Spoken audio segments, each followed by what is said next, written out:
All right. Hi, everybody. Welcome to Scale with Strategy with myself, Elizabeth McFadden, and my lovely co-host, April Beach. So today we always do this chat for 15 minutes, no more than 20 minutes.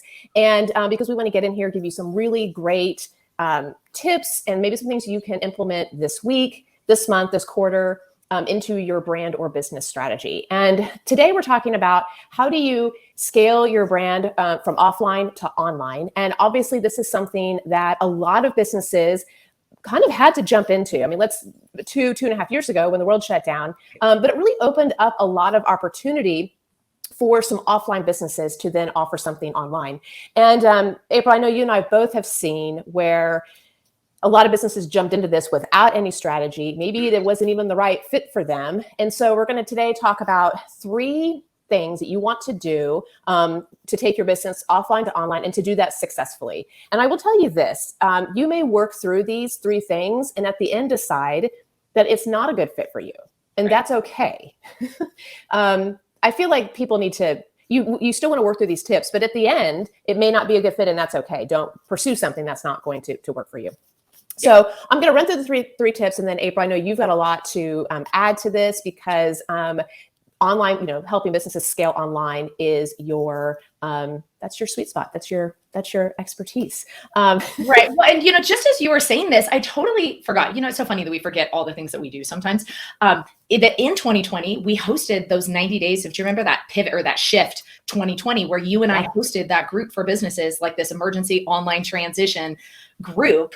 It seems like forever ago, but it was actually only 2 years ago. And do you remember that for 90 days, we worked with all these businesses and figuring out how to do it. So if you guys are watching this, and whether you were in our group that we helped businesses in that transition, or you just did it on your own, now is a really good time to have a conversation about maybe resetting and making sure that is the right fit. So I'm excited about this talk. Right. Mm-hmm. Okay. So step number 1 is kind of a little bit of a 2-parter. But first of all, identify who your ideal client is for this online offering.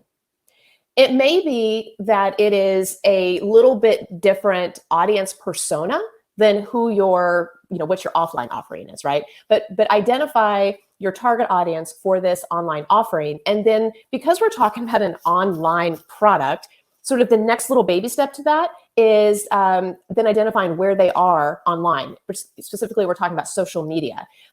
There are a lot of channels you can be on. You should not be on all of them. Even if you have an online offering now, just because you're everywhere doesn't mean that matters, right? So identify who your audience is for this digital offering, and then where are they? And not only where are they, but then are they having conversations about what this product is or this need, this pain point? I mean, they're looking for a solution. They're not necessarily looking for your brand or your business, because they may not even know that your brand or your business is the right solution, but they're looking for a solution for your pain point. And where are they having those conversations? And so that's where you want to be. And it's probably just going to be maybe a couple of social media platforms, but identify that.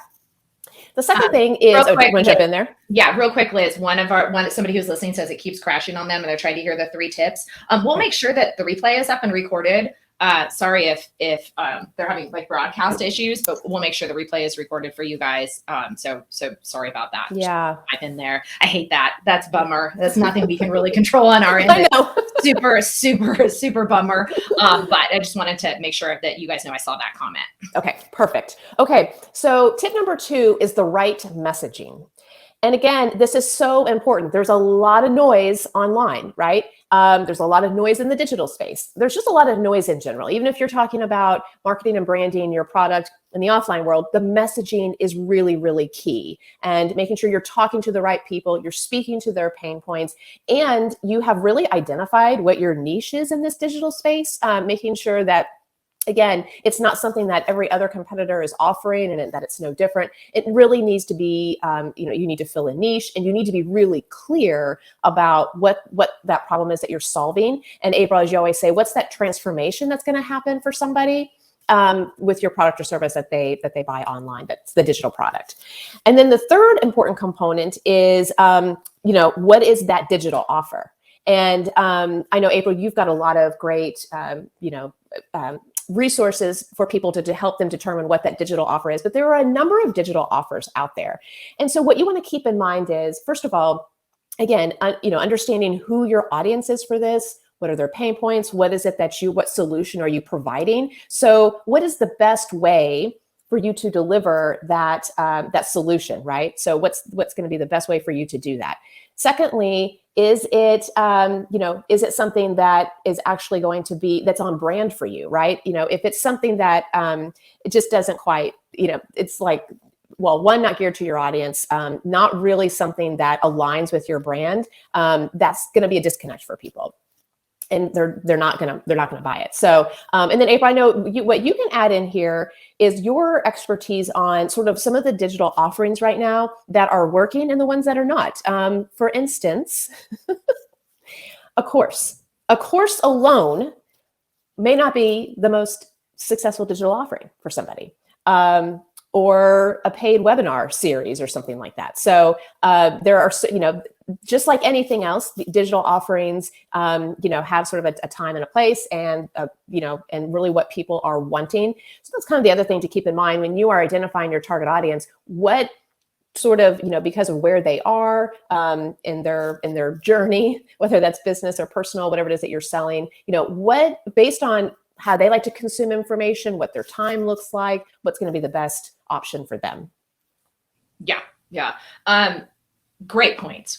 So let's kind of recap what we've talked about so far. So making sure that the messaging is right based on the right channel and the right platform. So that's really, I just want to highlight on that. And then, obviously we'll talk about offers, but that's brilliant, Liz, because I feel like there's so many people, again, that they feel like they need to be online. So many businesses that need to be online, but are people buying what you are selling on that channel, right? So if you're trying to sell on Facebook, are your people actually going to Facebook to look for the product or to celebrate grandma's birthday, right? So like, why are they there? Why are they hanging out there? And so I would like to see you guys focus your time and your energy as far as from a brand standpoint, having conversations in the places like LinkedIn. LinkedIn has especially been huge as of recent, in the places where people are coming to look for the solutions.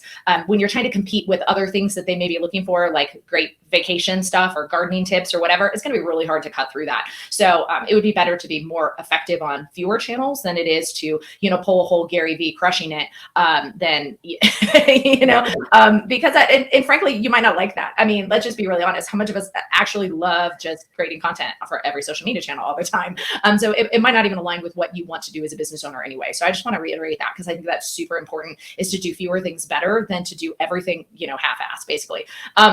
With that being said, let's talk about offers. Yes. So courses are really popular. Obviously, we've been teaching businesses and entrepreneurs how to create courses for online since 2008, you guys. So one thing you need to know is they're not actually new. I know there are a lot of people talking about courses and how to create courses, but we've been teaching it for almost 15 years. And what we have seen with online courses is that now we're down to only 2% of people actually finishing them. So we actually have a 98% failure rate in online courses. Didn't used to be that way. It is now. And so that's a problem, right? Mm-hmm. Even if your course sells, that's a problem, because the integrity is that, and I know you guys want to be amazing at what you do, is making sure people are getting those transformational results from the programs you put out. So how we're engineering courses is different now than it was, 10, 12, even 3 and 4 years ago. So we need to engineer courses according to what we call transformational course design.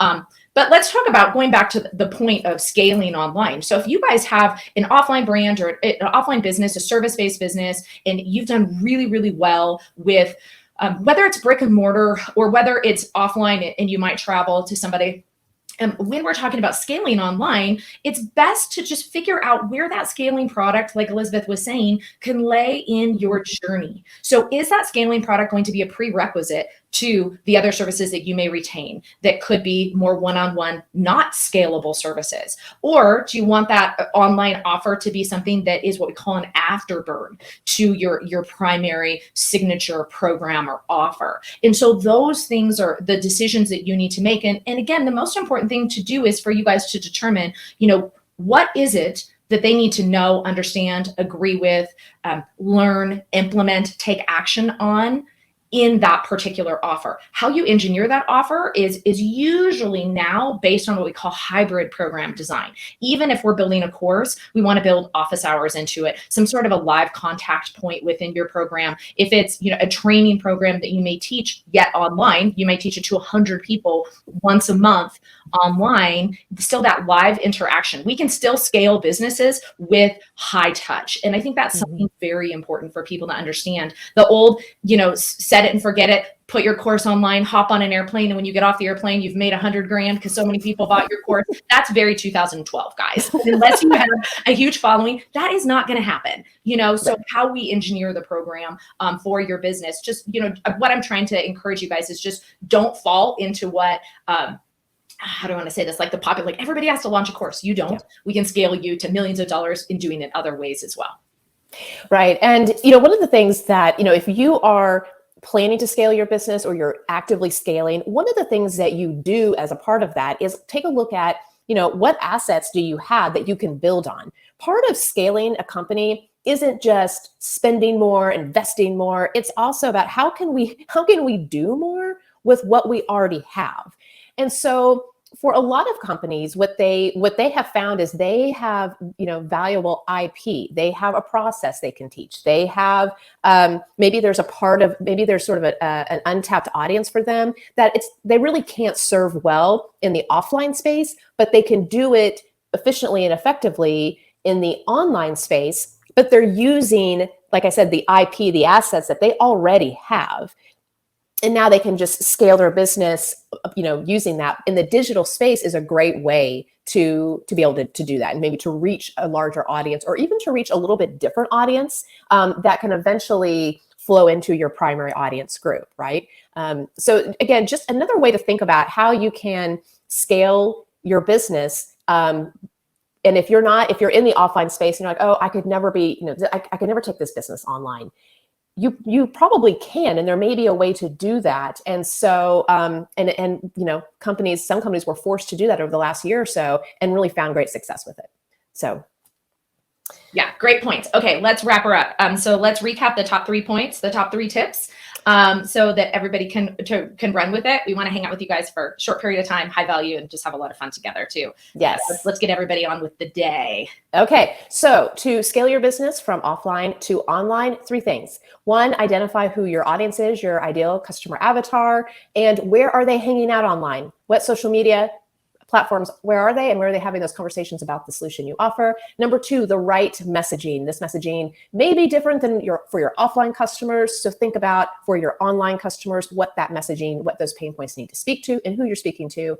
And 3rd, what is your digital offering? What does that look like? It may be a hybrid, it may be a combination of things, but again, it goes back to that ideal audience. What is going to be the best fit for them and for you to deliver a transformation? Yeah. Okay. Yeah.